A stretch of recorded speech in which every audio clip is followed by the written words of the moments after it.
Hello, Alice. Kai lege? Alice na kumai. Ai manambi rita hoida leye. Kari lege mani. Mani na mo hairai. Sara kisna takiba physics ki ngasi no stock. WhatsApp ta kara thabiro. Alice na. Ai hojiti imanabi gi yumda laibanina hojiti tharakpa yararoi. Horen yum jaroga tharage mani. Mani na mo. Hoi ado nang rita hoida kayam kuina layaktoino. Alice na. Nahagla di halagani. Rita hoigi mamado na habduda anaba hangba chalubani.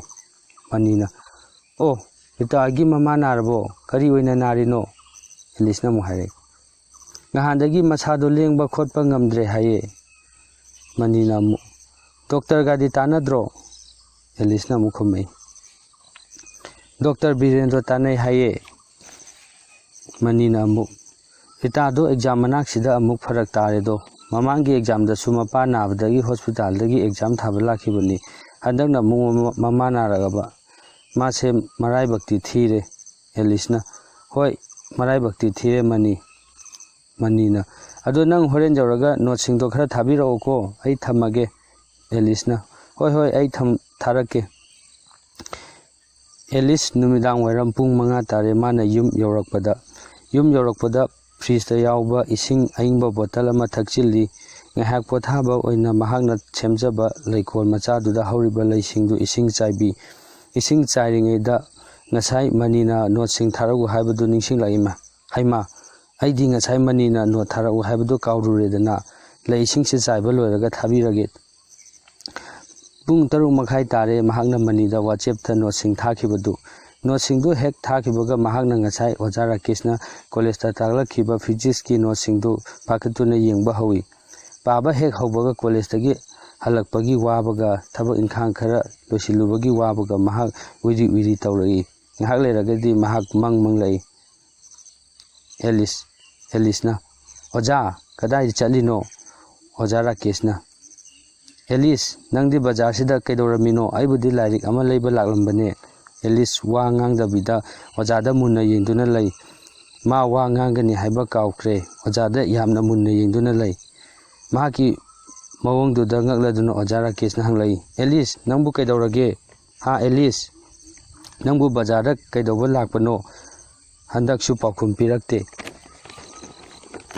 Alice tarabro nangbo mamana masanomaga haudorakpaduda mahagyan lai mamana lairik paribra mondang sanaribra nangbo chak lore charche lao nangi kuina lega lakpodo tornuko chak se inkrani prap chatho si lao Alice na karino hujiki mangduna aina sarse handakti mangda toina ukhalaisna karigino aina sada ngaujabse sarsu khanglaba jala mamana Alice lao minangbo chak se inkrani haiba Alice na lae ma Mani Alice Rita haumin kaminarakpani mukhoi ahum chap manaba school da tamlai class nursery digi hauduna class 12 pawa chap manaba school da tamlai college khabagi ahanba numitni Alice na Rita akhoi se lesabi fare ko ngasi college ahanba lakpase yamna nungai manina angang ori ko akhoi class 12 loibada ngairi Alice nang yam khadlakanu ko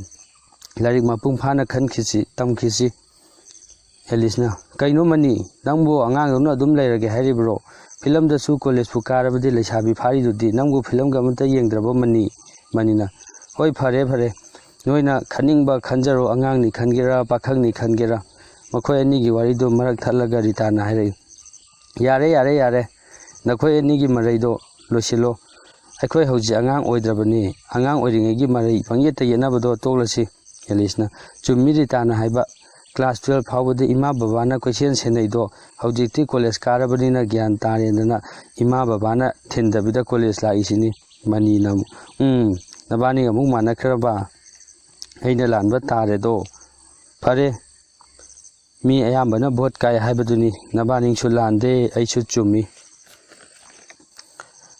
achum lakpana college ki gate joksilakle college ki gate hek yobaga Alice na hai nabani asida chaliba masanan ba smart oiba young man ama chalisi udra manina Alice nami lekai goiganu ko noi mama baba da haidok chani Noi mama babana aikoise ngarang aikoida ngarang laklamlaga ngausinaganu ko lairik ningthina tamuko hairambani ko.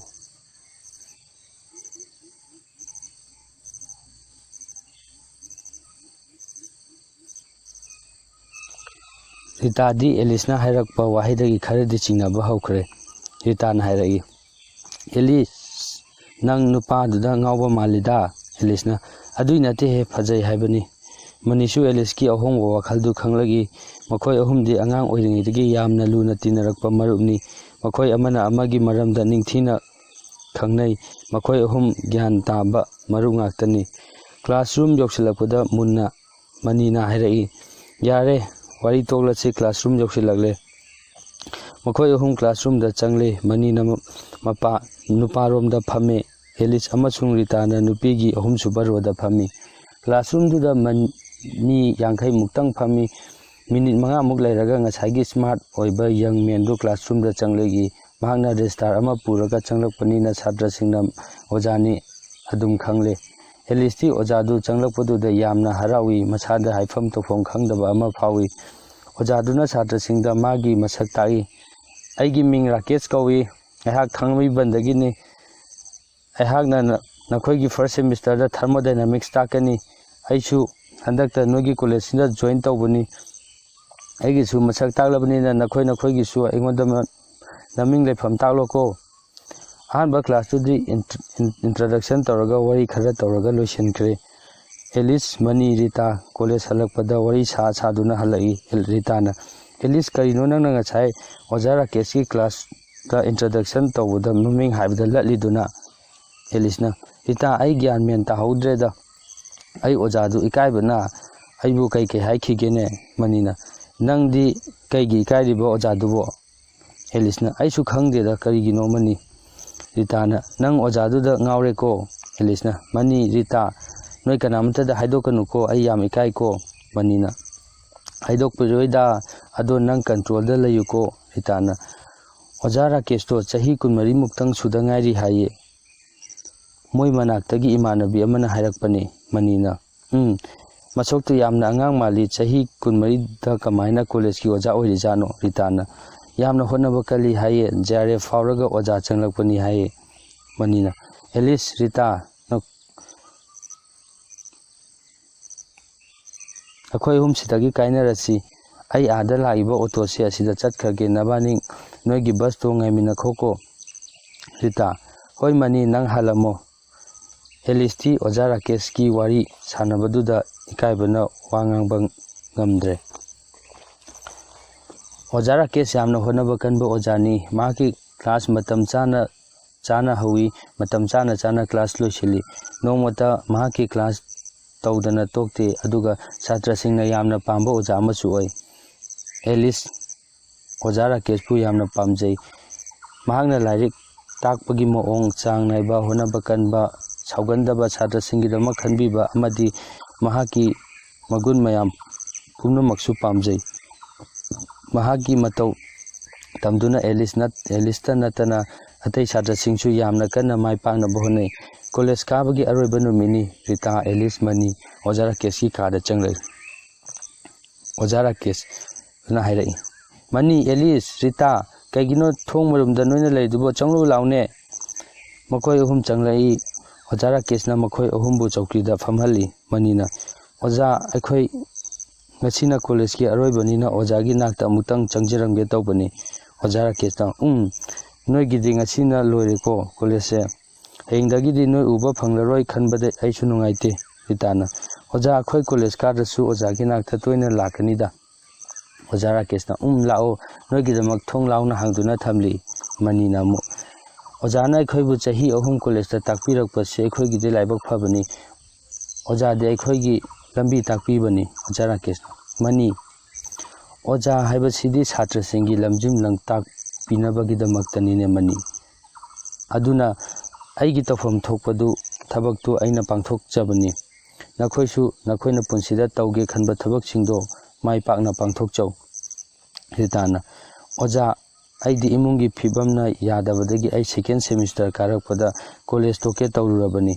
ꯑꯗꯨꯕꯨ ꯑꯣꯖꯥꯅ ꯄꯨꯟꯁꯤꯗ ꯊꯦꯡꯅꯈꯤꯕ ꯊꯧꯗꯣꯛꯁꯤꯡ ꯑꯃꯗꯤ ꯃꯗꯨꯗꯒꯤ ꯀꯔꯝꯅ ꯂꯥꯟꯊꯣꯔꯛꯈꯤꯕꯒꯦ ꯍꯥꯏꯕꯒꯤ ꯋꯥꯔꯤꯗꯨ ꯇꯥꯕꯗ ꯑꯩꯉꯣꯟꯗ ꯊꯧꯅꯥ ꯑꯃ ꯍꯥꯞꯄꯤꯈꯤ꯫ ꯉꯁꯤꯗꯤ ꯑꯩ ꯀꯣꯂꯦꯖ ꯐꯥꯎꯕꯗꯤ ꯂꯣꯏꯁꯤꯟꯖꯔꯦ꯫ ꯑꯣꯖꯥ ꯊꯦꯡꯅꯔꯝꯗ꯭ꯔꯕꯗꯤ ꯑꯩ ꯀꯔꯤ ꯑꯣꯏꯔꯝꯒꯗꯕꯅꯣ ꯍꯥꯏꯕ ꯉꯝꯗꯦ ꯑꯣꯖꯥ꯫ ꯑꯣꯖꯥꯕꯨ ꯉꯝꯈꯩ ꯂꯩꯇꯅ ꯊꯥꯒꯠꯆꯔꯤ꯫ ꯑꯣꯖꯥ ꯔꯥꯀꯦꯁꯅ: ꯑꯗꯨꯅꯤ ꯔꯤꯇꯥ, ꯊꯧꯅꯥ ꯂꯩꯒꯗꯧꯕꯅꯤ, ꯈꯥꯡꯕ ꯀꯟꯒꯗꯕꯅꯤ, ꯄꯨꯟꯁꯤꯗ ꯂꯥꯛꯂꯤꯕ ꯈꯨꯗꯣꯡꯊꯤꯕ ꯃꯥꯌꯣꯛꯅꯒꯗꯕꯅꯤ, ꯇꯨꯡ ꯍꯟꯗꯨꯅ ꯈꯛ ꯆꯦꯜꯂꯣꯏꯗꯕꯅꯤ꯫ ꯑꯦꯂꯤꯁ: ꯅꯪꯗꯤ ꯋꯥ ꯑꯃꯠꯇ ꯉꯥꯡꯗꯦ, ꯀꯩꯗꯧꯔꯒꯦ? ꯅꯪꯗꯤ ꯀ꯭ꯂꯥꯁꯔꯨꯝꯗꯁꯨ ꯋꯥ ꯄꯥꯛꯅ ꯉꯥꯡꯗꯦ, ꯉꯁꯤꯗꯤ ꯀꯣꯂꯦꯖꯀꯤ ꯑꯔꯣꯏꯕ ꯅꯨꯃꯤꯠꯅꯤ, ꯅꯪꯁꯨ ꯈꯔ ꯍꯥꯏꯌꯨꯗꯅ꯫ ꯑꯦꯂꯤꯁꯅ: ꯑꯣꯖꯥ, ꯑꯩꯗꯤ ꯑꯣꯖꯥꯒꯤ ꯀꯦꯔꯦꯛꯇꯔꯕꯨ ꯌꯥꯝꯅ ꯄꯥꯝꯖꯕ ꯃꯤꯁꯛꯅꯤ꯫ ꯑꯩꯒꯤ ꯄꯨꯟꯁꯤꯗ ꯑꯍꯣꯡꯕ ꯀꯌꯥ ꯄꯨꯔꯛꯈꯤꯕꯁꯨ ꯑꯣꯖꯥꯅꯤ, ꯑꯔꯥꯟꯕ ꯋꯥꯈꯜ ꯀꯌꯥꯗꯒꯤꯁꯨ ꯆꯨꯝꯊꯣꯛꯈꯤꯕꯁꯨ ꯑꯣꯖꯥꯅꯤ꯫ ꯑꯣꯖꯥꯗꯤ ꯑꯩꯒꯤ ꯔꯣꯜ ꯃꯣꯗꯦꯜꯅꯤ꯫ ꯑꯣꯖꯥ ꯔꯥꯀꯦꯁꯅ: ꯑꯩ ꯉꯁꯤꯗꯤ ꯌꯥꯝꯅ ꯅꯨꯡꯉꯥꯏꯔꯦ, ꯅꯣꯏ ꯑꯍꯨꯝꯒ ꯄꯨꯟꯅ ꯋꯥꯔꯤ ꯁꯥꯕꯁꯦ꯫ ꯅꯣꯏ ꯑꯍꯨꯝ ꯄꯨꯟꯁꯤꯗ ꯃꯥꯏ ꯄꯥꯛꯄ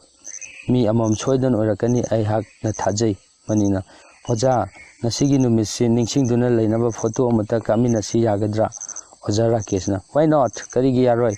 ꯆꯦ ꯑꯩꯒꯤ ꯐꯣꯟꯗꯒꯤ, ꯃꯅꯤ ꯅꯪꯅ ꯁꯦꯜꯐꯤ ꯑꯃ ꯂꯧꯔꯛꯎ, ꯅꯈꯣꯏꯒꯤ ꯐꯣꯟꯗꯒꯤ ꯑꯃꯨꯛ ꯀꯥꯞꯁꯤꯀꯣ꯫ ꯃꯅꯤꯅ ꯐꯣꯇꯣ ꯀꯥꯞꯄ ꯂꯣꯏꯕꯒ ꯑꯦꯂꯤꯁꯅ ꯃꯥꯒꯤ ꯈꯥꯎꯗꯒꯤ ꯗꯥꯏꯔꯤ ꯑꯃ ꯄꯨꯊꯣꯔꯛꯏ꯫ ꯗꯥꯏꯔꯤꯗꯨꯒꯤ ꯃꯊꯛꯇ "ꯇꯨ ꯑꯋꯥꯔ ꯔꯣꯜ ꯃꯣꯗꯦꯜ" ꯍꯥꯏꯅ ꯊꯥꯔꯤ꯫ ꯑꯦꯂꯤꯁꯅ ꯗꯥꯏꯔꯤꯗꯨ ꯑꯣꯖꯥ ꯔꯥꯀꯦꯁꯇ ꯄꯤ ꯑꯗꯨꯒ ꯍꯥꯏꯔꯛꯏ, ꯑꯣꯖꯥ, ꯑꯩꯈꯣꯏꯅ ꯑꯣꯖꯥꯒꯤꯗꯃꯛ ꯑꯆꯝꯕ ꯈꯨꯗꯣꯜ ꯑꯃ ꯗꯥꯏꯔꯤꯁꯦ ꯄꯤꯖꯕꯅꯤ, ꯑꯣꯖꯥꯅ ꯂꯧꯁꯤꯟꯕꯤꯌꯨꯀꯣ꯫ ꯑꯁꯨꯝꯅ ꯑꯣꯖꯥ ꯔꯥꯀꯦꯁꯇ ꯕꯤꯗꯥꯏ ꯄꯤꯔꯝꯂꯒ ꯃꯈꯣꯏ ꯑꯍꯨꯝ ꯑꯣꯖꯥ ꯔꯥꯀꯦꯁꯀꯤ ꯀꯥꯗꯒꯤ ꯊꯣꯛꯂꯛꯏ꯫